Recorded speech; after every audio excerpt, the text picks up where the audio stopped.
En fait, ces mêmes indices peuvent signifier plusieurs choses. Elle mentionne plusieurs fois la fameuse chambre.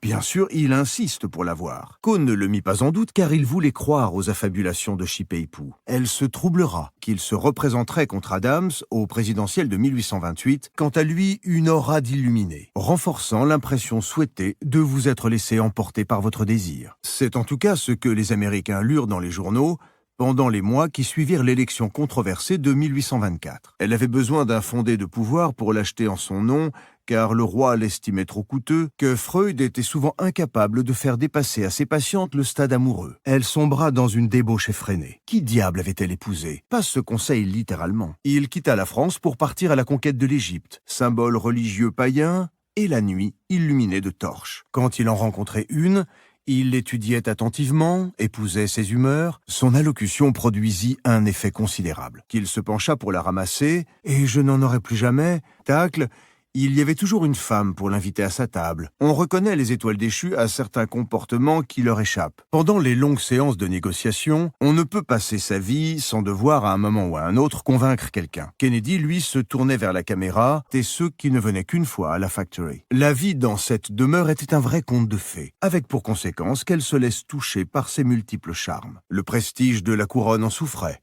et même son pouvoir. Nulle femme ne pouvait se comparer à elle. À son retour, quelques semaines plus tard, ses visions étaient intenses. Or, elle avait omis de jouer son rôle de personnage public depuis quelque temps, l'amant idéal. Il ne parlait pas de Dieu, mais de visions grandioses de la société à venir. Vous ne cherchez pas à blesser, c'était l'impassibilité de Marlène. Prenez garde de ne pas le gronder comme un gosse, au risque de remuer des réminiscences pénibles. T'es bien parti pour dilapider la fortune paternelle. Elle était extrêmement bien informée sur la guerre du Vietnam. Des foucades, cela passe encore. Faites-les vibrer par des phrases chargées d'émotions.